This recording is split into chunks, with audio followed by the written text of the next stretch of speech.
Hello guys, and welcome back to the Together We Grow podcast. My name is Paul. And I'm Tamar. And this is episode 48. And in this episode, we're going to talk about how we boosted sales during the summer months. Because it can be extremely quiet for home fragrance brands, can't it? It can, I think, but it's not like completely dead.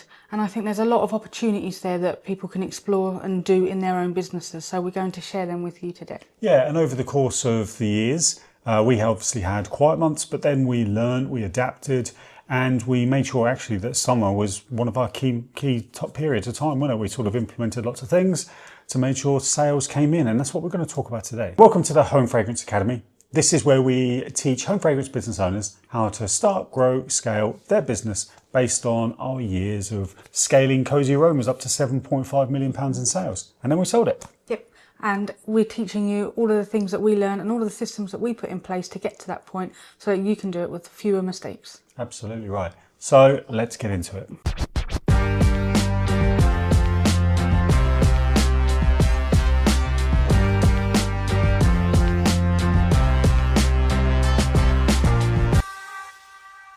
Okay, so yeah, I mean, summertime for home fragrance.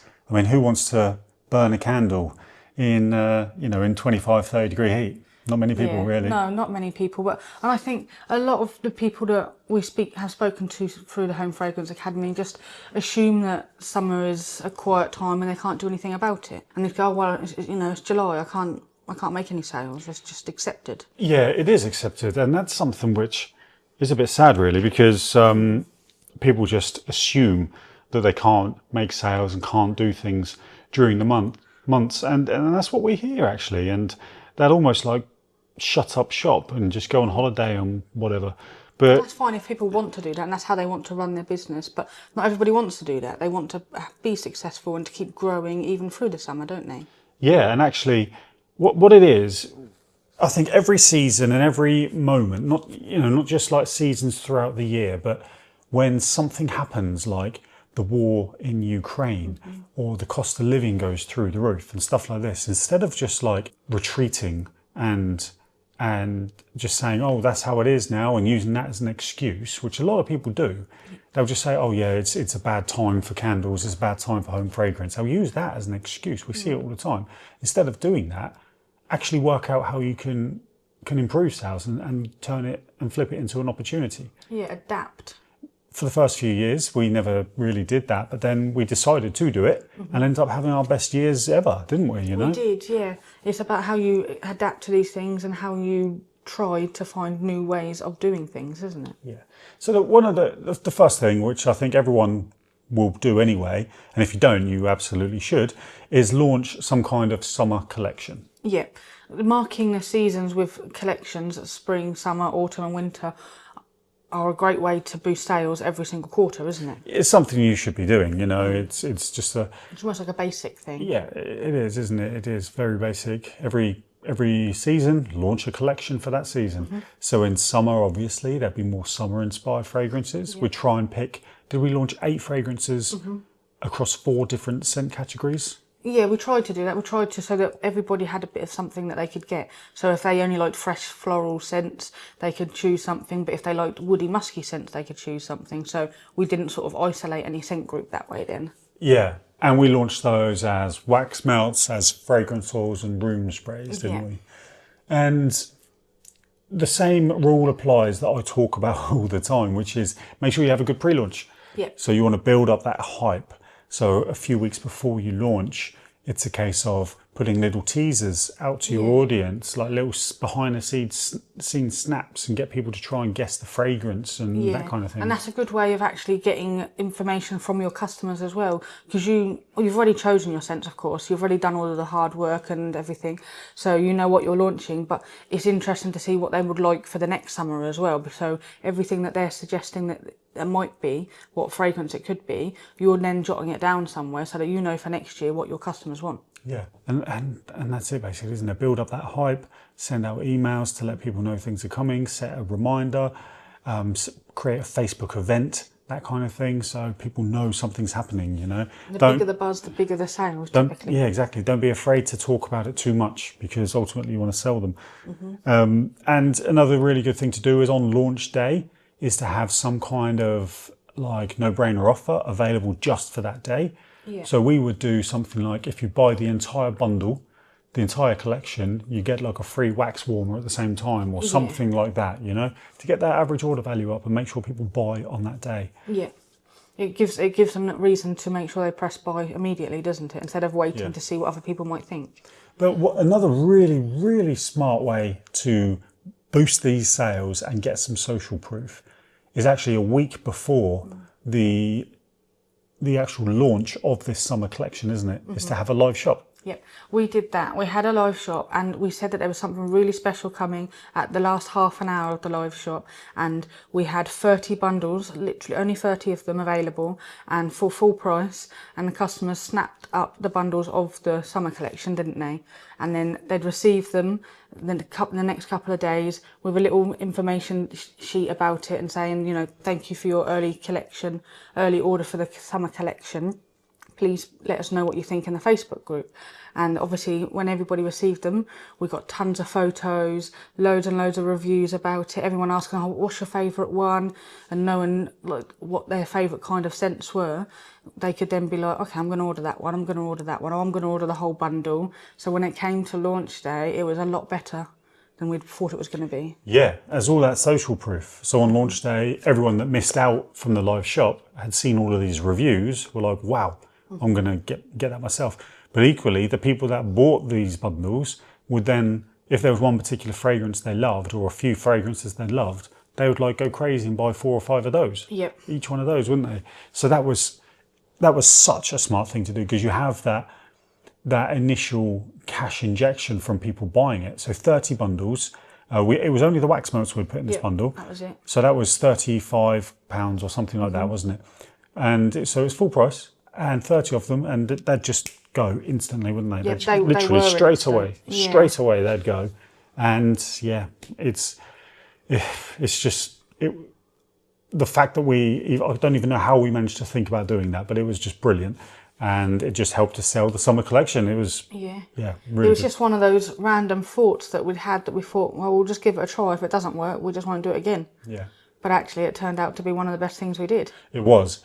And I'm not even kidding there. I think it probably, have all the little strategies that you learn over the years that we implemented, doing a live shop where you sell 30 of a particular collection a week before that collection launches, one of the smartest things we did. Yeah. And I think it'll be one of the smartest things you could do in your business as well. You immediately have full reviews that you can use as social proof. And run your ads with those, as well as just your normal selling posts.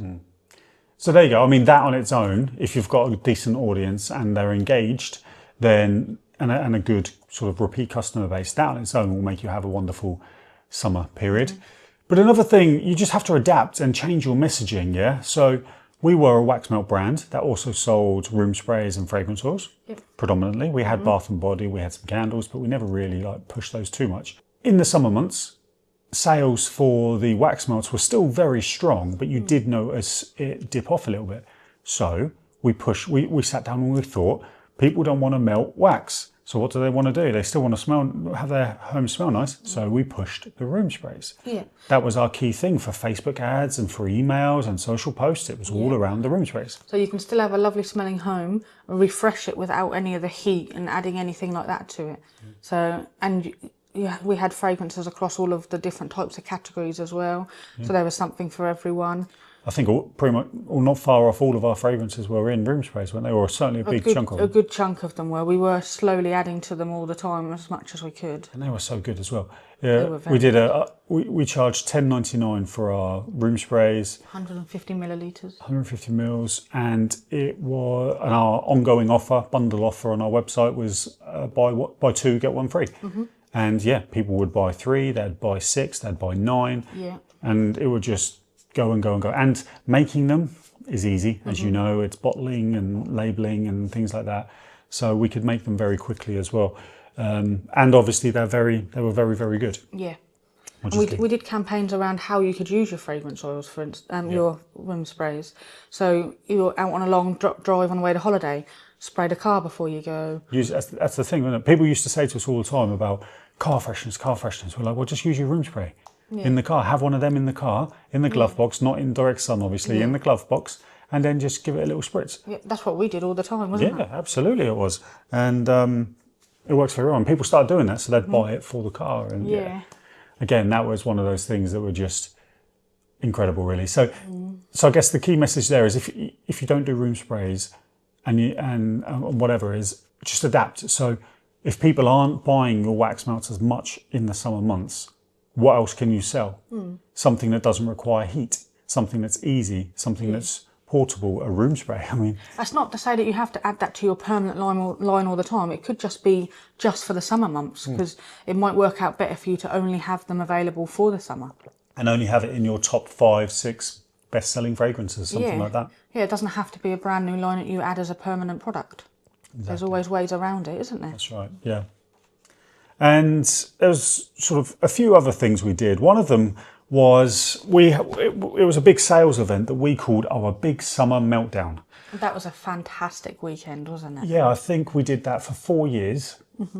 And the name stuck right from the very beginning, Big Summer Meltdown, because obviously wax melts and all this kind of stuff, you know. That's how... We thought we were well clever, didn't we? Here we go, yeah. And it was, we used to refer to it as like Black Friday, but in the middle of summer. Yeah. So you get what I mean, just a big summer sale for one day only this time.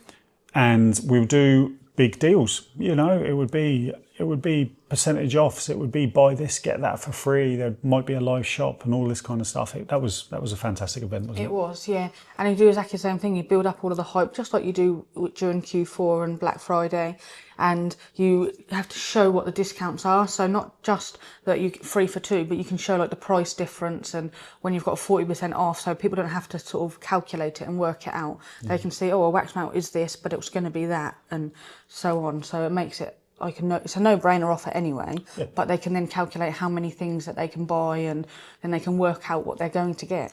Yeah, that's right. And the actual running of the day is quite straightforward. You think about your campaign, you think about your discounts you're going to give, your run, or the products you're going to give away for free, whatever it is. But the key is the build-up, it's the hype. It's letting people know about it all in advance. They need to know the date, they need to know the time you launch, and you need to be repeating your messaging so much. So they are almost sick of hearing about it because they know when it's going to be. Pop leaflets in all of your orders for a whole month beforehand, that they can pop it up on their fridge, keep hold of that, and they know when it's going to be. But you don't have to worry, because people will still place orders, won't they, before the event? Yeah, they do, yeah. So don't worry, they won't.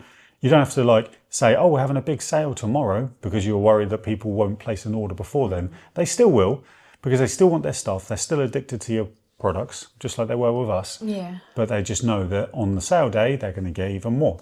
And the same rules apply. So it's emails, it's social posts, it's going live in the Facebook group to let people know it's coming, it's posting videos in your Facebook group, it's sending emails, did I say emails? Run ads, create a Facebook event, all of that kind of stuff, basically. And then on launch day itself, you know, 4 or 5 social media posts, 3 or 4 emails during that day, counting down how long you've got left and the stock's running low. All of that, it's all important stuff, because that's what's going to encourage people to buy there and then. You don't want them to think, oh, I'll just save it until later and then forget about it. You're like, no, come and buy now, because this is only for today. Yeah, sales events like that are the only time that we'd ever recommend you posting and emailing that many times in a day. And specifically selling type posts and selling type emails. So this is where, when we talk about our content strategy and stuff like this is where it really works well. But it works very well, because I always say that when you're posting day to day on social media and you're sending emails, it's very, very few selling posts. It's more about nurturing. It's more about being social, sharing what you're getting up to, reviewing a particular product, show them a product you're making, show them what's coming up, upcoming, all of that kind of stuff. Because when you do that, people will engage. The more people engage, the more people see the posts and see the content. And then when you have something to sell, you've got all of these eyes that are engaged in your content. So then when all of a sudden you do have this massive sales post, you're going to get lots more eyeballs on it. And they're much more likely to actually pay attention because they're not used to being bombarded with all of these sales messages. That's how it works so well.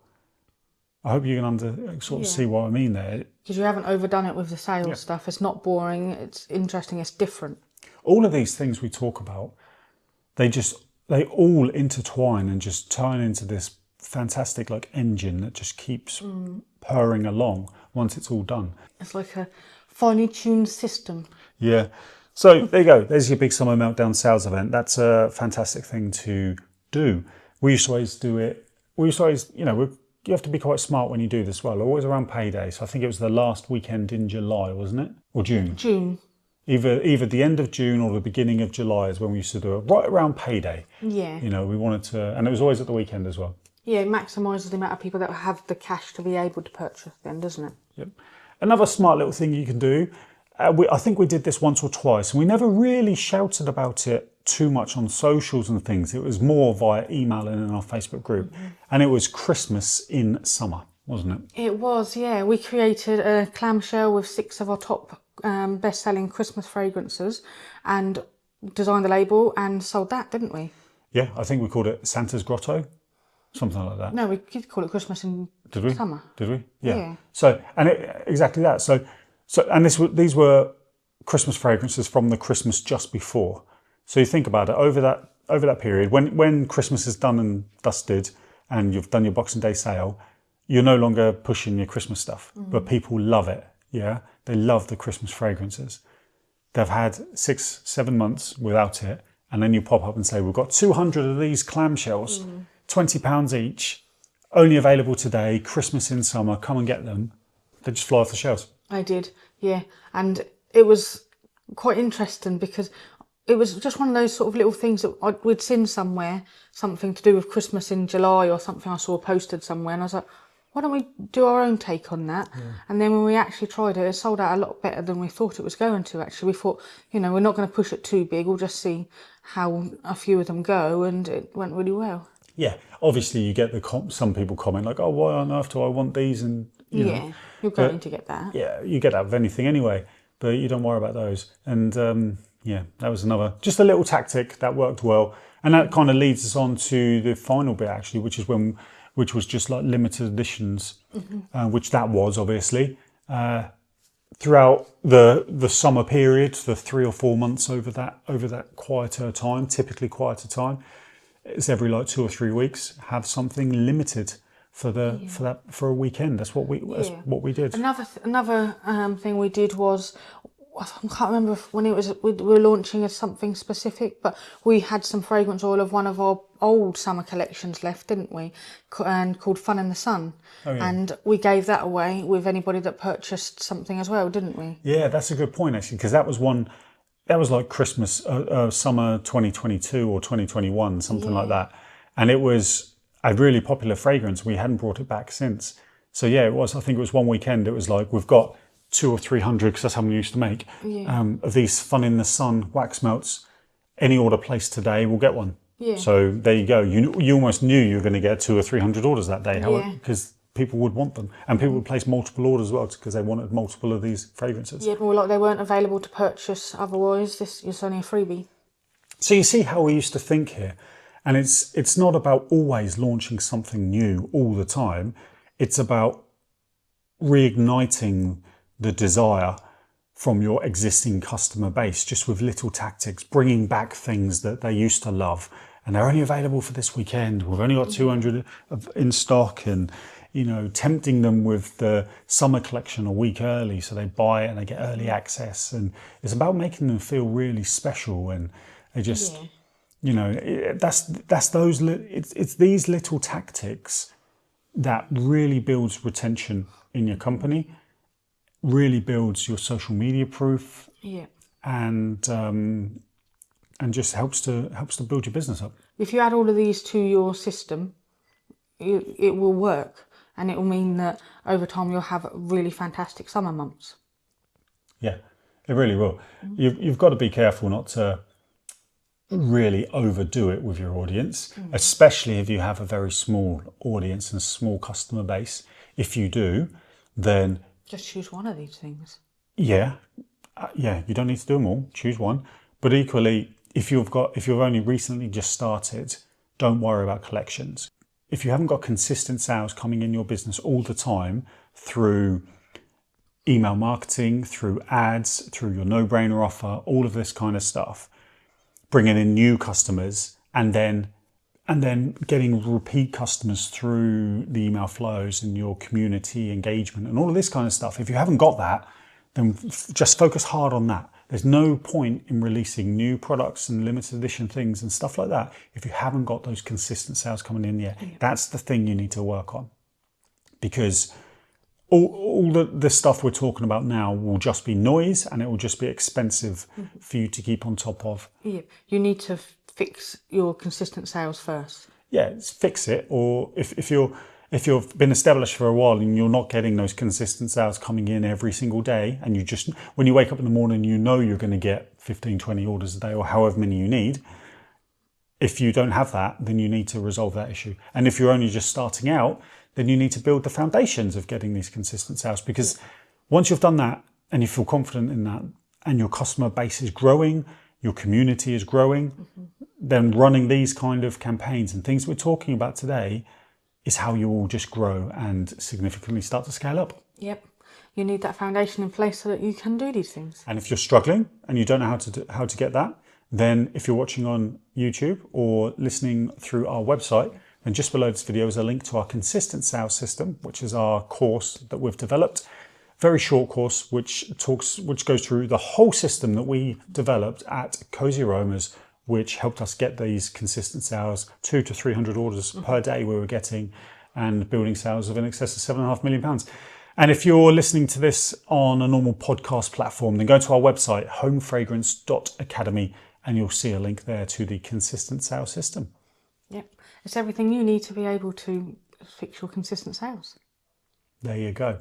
So guys, thank you very much indeed for listening to this week's podcast. I hope you enjoyed that. That was episode 48. And we look forward to speaking to you soon. Yep, don't forget, if you enjoyed this episode, to leave us a review below. Leave us 5 stars as well. See ya. See you soon.